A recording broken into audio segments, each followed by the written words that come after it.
ჩვენში გარდაცვლილი ადამიანის დასაფლავების შემდეგ ამბობენ, სამუდამო განსასვენებელს მიებარაო, თუმცა როგორც აღმოჩნდა, ხშირ შემთხვევაში ეს სამუდამო სიცოცხლეზე გაცილებით ხანმოკლე აღმოჩნდა.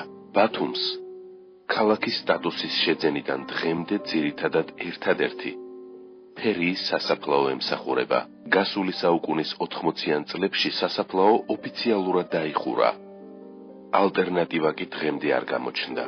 რადგან სასაფლაო დახურულია და თავისუფალი ადგილები თითქმის აღარ არის, ადგილი აქვს წინაპართა საფლავებით ვაჭრობას და მრავალჯერადად გამოყენებას. რამდენადაც არ უნდა გაგვიკვირდეს, ხშირად ძველ საფლავებზე ახალი მიცვალებულების დაკრძალვა სრულიად ლეგალურად სახელმწიფო ორგანოების მიერაც ხდება.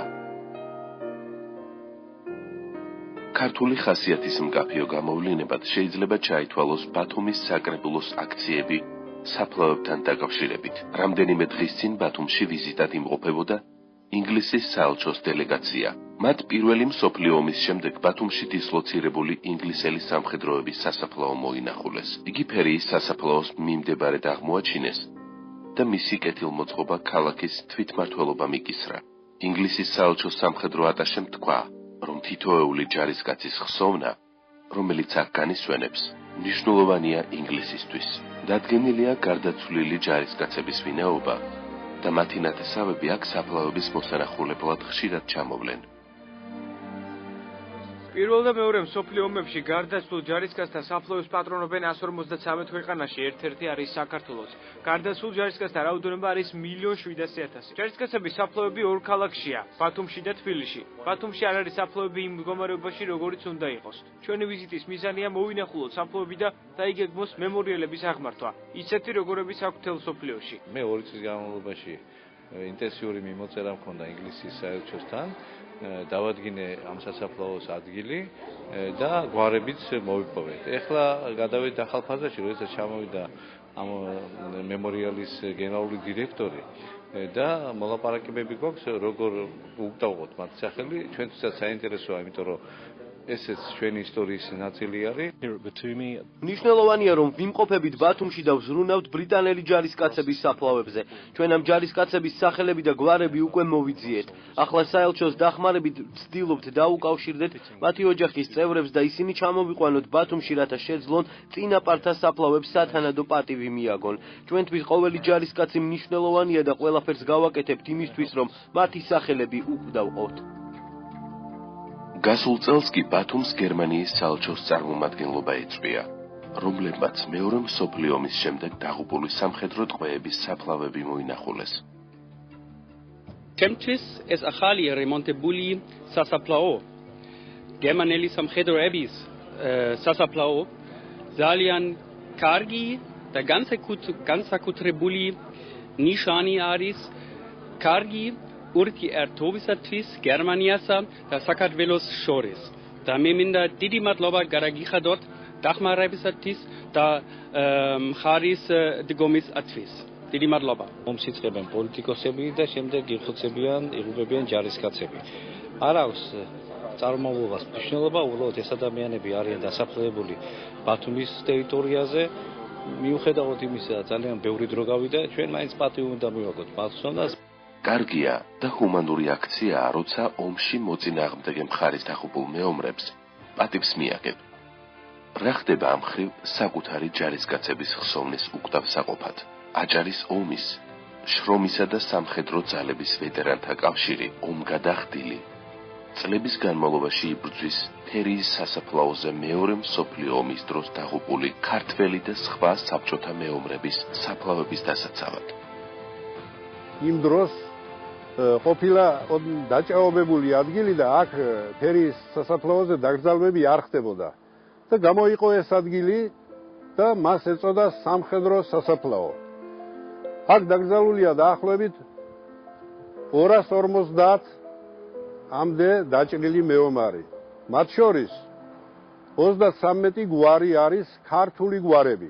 ეს ყველა სასაფლაოები გაკეთებული არის, ამიტომ ისინი შემაღლებული, რომ ამოთხრა რომ მომხდარიყო, იქ გამოჩნდებოდა მეომრების ძვლები. ჩვენც თვითონაც ეხლა ვდგავართ მეომრების საფლავებზე.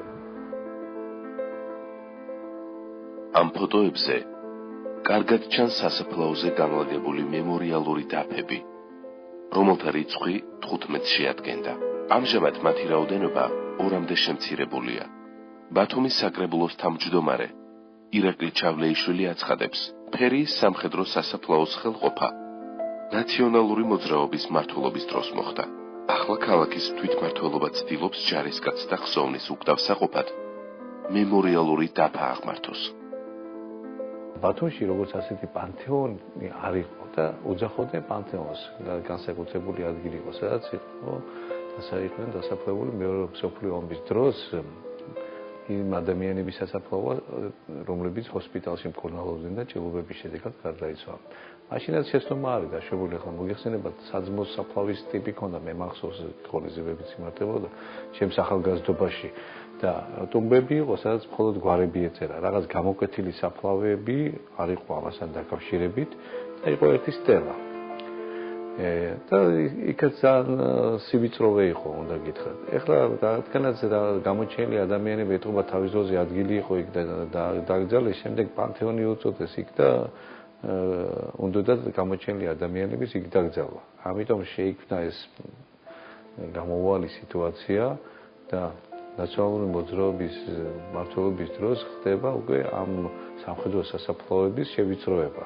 იქ ტომბებიც მოაშორეს, დაიწყო დაკრძალვა ამ ადამიანებისა და მე ვფიქრობ, რომ დიდი შეცდომა ზოგადად ვიტყვი არის დაშვებული ამასთან დაკავშირებით. ჩვენ რაც დაგვთ არსებული რეალობა არის ეს, ჩვენ აი თვითმმართველობა აი ბათუმის სასაფლაოებით ვცდილობთ, რომ რაც არის არსებული ის შევინარჩუნოთ და კეთილმოვაწყოთ ჯარისკაცთა საფლავები და აი ეს მემორიალი, რომ გამოიცვალოს თავიდან ბოლომდე და კეთილმოვაწყოს, ისთვისაც მუშაობა უკვე დაწყებული არის და ალბათ ვცდილობთ 9 მაისისთვის მოესწროს და კეთილმოვაწყოს მთლიანად ეს ტერიტორია. ახალგაზრდა იურისტთა ასოციაციის აჭარის რეგიონული ორგანიზაციის ხელმძღვანელი გია ქარცივაძე მიიჩნევს, რომ ომში გარდაცვლილი მეომრების საფლავების შეურაცხყოფა კანონით დასჯადია. არსებობს კანონი სამშობლოსათვის დაღუპულთა და ომის შედეგად გარდაცვლილ მეომართა ხსოვნის უკდავყოფის შესახებ. ის განმარტავს, რომ აღნიშნულ შემთხვევაში საფლავების შეურაცხყოფა სახეზე გვაქვს. სისხლის სამართლებრივად დასჯად იქმედება არა მარტო იქ საფლავის გათხრა და საკითხები, არამედ საფლავის ზედა ნაწილის განადგურებაც, ანუ იქ თუნდაც დამაგრებული ფოტოს მოხსნა, ჯებირების აყრა და ასე შემდეგ, იქ კვალის წაშლა იმის, რომ იქ საფლავი იყო. ანუ თავის თავში არ გულწრფობს, რომ უნდა განადგურდეს და მოიღონ ცხედარი დაკრძალვის ადგილიდან. არამედ ზოგად იქმედებაც, რომელიც საზოგადოებაში ეს მომენტი აღქმულია როგორც შეურაცხყოფად. საფლავის ეს დასჯად იქმედება. ვეტერანებმა ამ საკითხით ბევრჯერ მიმართეს სამართალდამცავ ორგანოებს, თუმცა დღემდე შედეგი არ ჩანს. მიმართვა გავაგზავნე სხვადასხვა სამთავრობოს და კანონმდებლო ორგანოებში, ადგილობრივი მმართველობის ორგანოებში და აჭარის პროკურატურაში. აჭარის პროკურატურიდან მასალები გადაიგზანა ქალაქის სამმართველოში, შინაგან საქმეთა. შემდგომ პოლიციის მეხუთე განყოფილებაში.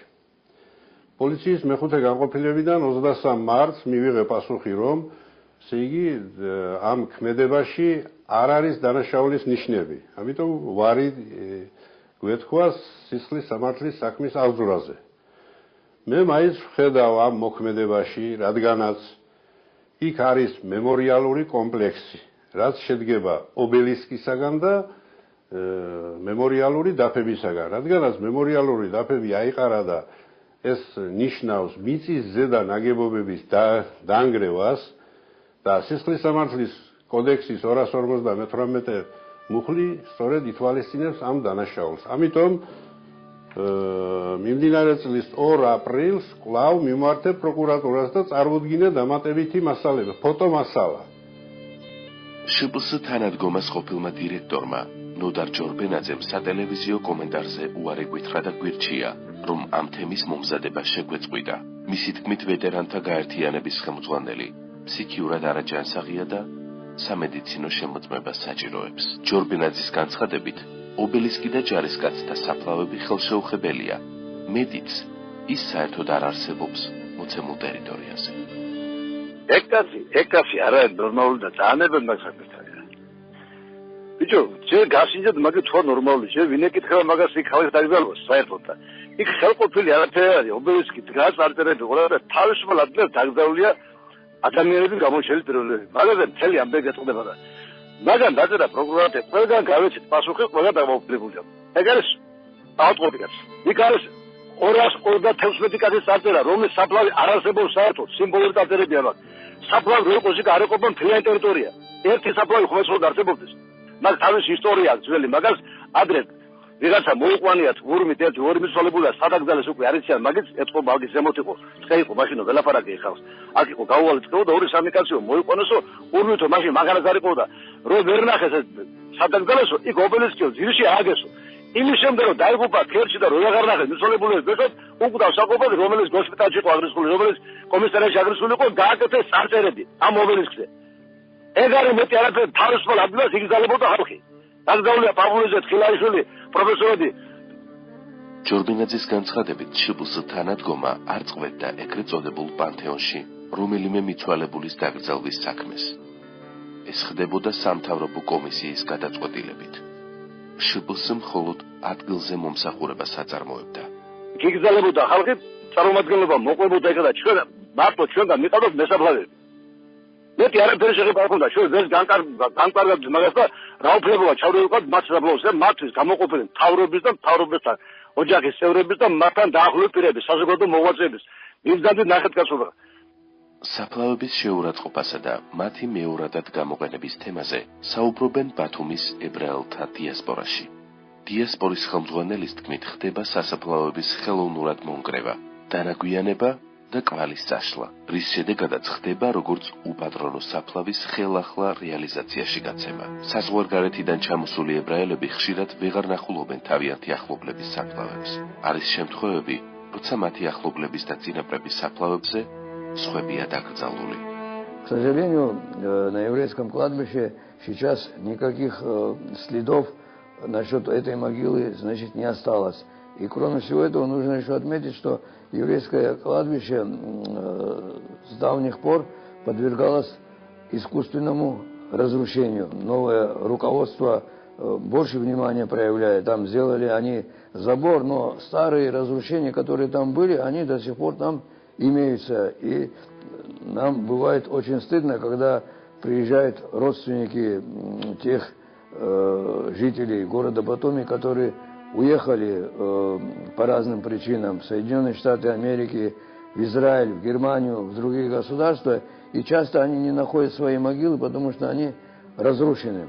71 წელში მასივნად რო წავიდა ებრაელები, შემოიწენა ფაქტი აგიაგე რა კიდე ჯვარი აგერ. ეგერ ასეთები რამდენია მილიონი, ეგერ ქვაღერგილებია ჩაყრილი, ძველი სასაფლაოები ამოთხრილი. ხო და შემოსულია ყველა, ქვეყანა შემოსულია. აქ იყო ძველი სასაფლაო. და ჩვენ ხო არ ვიცით ახლა საიყო რა იყო, მაგრამ ხალხი რო ჩამოდის ისრაელიდან, იმიდან ყველა ეძებს სადაა ჩემი სასაფლაო. არ არის გაქრა და იღენ დაასაფლავენ სხვები. ეს ფაქტია ხო, რა უნდა დაქა მაგალითად ებრაელის სასაფლაოზე სხვა ეროვნების ხალხს. სასაფლაოების გაერთიანების ადმინისტრაციაში განმარტავენ, რომ კანონმდებლობით სასაფლაოების განახლება შესაძლებელია, თუ კონკრეტულ სასაფლაოს 40 წლის განმავლობაში პატრონი არ გამოუჩნდება. ეხლა მეორე დაკრძალვები ძირითადად ხდება არსებულ სასაფლაოებზე, რომელთაც აქვთ არსებული სასაფლაო, იქ ახლა მეორე დაკრძალვებს სასაფლაოს უპატრონოდ ითვლება 40 წლის შემდეგ. თუ 40 წლის შემდეგ სასაფლაოს პატრონი არ გამოუჩნდა, ის შეიძლება გაიცეს თავიდან. რამდენად კანონის დაცვით ხდება საფლავების განახლება? მაყურებელს შევახსენებთ აჭარის ტელევიზიით გადაცემა სახლი ბათუმში გასულ სიუჟეტს, რომელიც ბათუმის ეკლესიაში მოღვაწე პირს, ეგრეთ წოდებულ ბოცორიას ეხებოდა. იგი დაახლოებით 20 წლის წინ დაასაფლავეს ფერიის სასაფლაოზე, მაგრამ მისი საფლავის პოვნა დღემდე ვერ ხერხდება. აზრებულად ცხოვრობდა ისე, რომ ეკლესიის ცხოვრებისგან არ იყო შორს და ეკლესიასთან ახლოს ცხოვრობდა ყოველთვის. შესაბამისად ცხოვრობდა წმინდა ნიკოლოზის ტაძართან და შემდგომ დიდ ეკლესიასთან, რომელთანაც მოგვიწია ჩვენ გაცნობა და შეხვედრა და მის გარდაცვალებაც შეიძლება ითქვას მისი ცხოვრებიდან როგორც ის მარტო ადამიანად წარმოჩნდებოდა ხოლმე ხშირ შემთხვევაში გასვენებაში მას უამრავი ადამიანი გულისკევილით აცილებდა და ეკლესიამ ეს დიდი სიყვარულით, პატივით მიაგო მას და დაკრძალა და აი ამ სასაფლაოზეა დაკრძალული და აი ამ სასაფლაოზეა ვარლამის საფლავიც. საფლავი სადა იყო ჯვრით გამოსახული და გარკვეული წლების მანძილზე ეს საფლავი მოდიოდა მოწუნენი ული და რამოდენიმე წელი იქნება რაც უკვე ეს საფლავი ძებნას ვაგრძელებს და ცდილობს რომ აღმოაჩინოს სადღაც აი აქ არის და სადღაც ამ ტერიტორიაზე იყო ლაპარაკი. მე აი აქ არის მოვიარე. ხო, არ არის. მაგრამ აზრი არ აქვს. ლაშა ბერძენიშვილის განცხადებით საფლავების დაკარგვისა და არაკანონიერი ვაჭრობის თემა მალე მოგვარდება. იწყება საფლავების პასპორტიზაცია და ელექტრონული აღრიცხვა. რაც შეეხება საფლავების მოვლას, იგი ფასიანი ხდება. ჩვენ ვახორციელებთ ელექტრონულად რაც ციგნებში რაც არქივი იყო იმის ელექტრონულად გადამოტანას და ასევე იქნება დასუფთავების და აღრიცხვის სამსახური რომელიც თავიდან ბოლომდე დაიწყეს რა სასაფლაოები არის რამდენი არის ასევე გამოვლინდება უპატრონო სასაფლაოები და რომელიც აღწერება თავიდან ბოლომდე თავისი ფაქტით. როდესაც დამთავრდება ჩვენი გამოცხადებული ტენდერი და აღწერება ყველა სასაფლაო თავიდან ბოლომდე ყველას მიენიჭება თავისი უნიკალური კოდი იმის მიხედვით შეუძლია ადამიანს თავისი უნიკალური კოდი მოძებნოს საიტზე და დემოყოფლობით რა თქმა უნდა გადაიხადოს დასუფთავების 5 ლარი. როგორც იქნა ბათუმის თვითმმართველობამ სასაფლაოებისთვის ახალი ტერიტორია გამოყო. ჩაქვში გვირაბთან ახლოს გამოყოფილი მიწის ნაკვეთი ქალაქს დაახლოებით 25 წელზე მეტხანს ეყოფა. დაკრძალვის წესები ჯერ ჩამოყალიბებული არ არის. ამ თემაზე ბათუმის საკრებულოს მსჯელობა მოუწევს.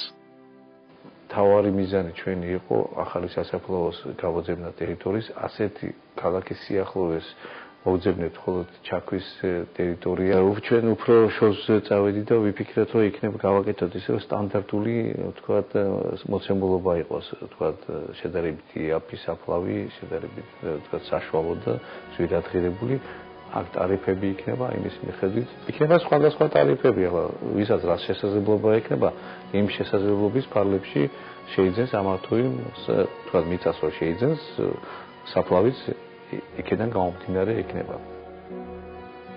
არსებული წესით სასაფლაოს ყიდვა მოქალაქეებს თავისუფლად შეეძლებათ, თუმცა იგი კერძო საკუთრებაში არ გადაეცემათ. შესაძლოა შემოღებული იქნას ევროპაში აპრობირებული წესები, რომლის მიხედვითაც საფლავის შეძენა გარკვეული დროით შეიძლება.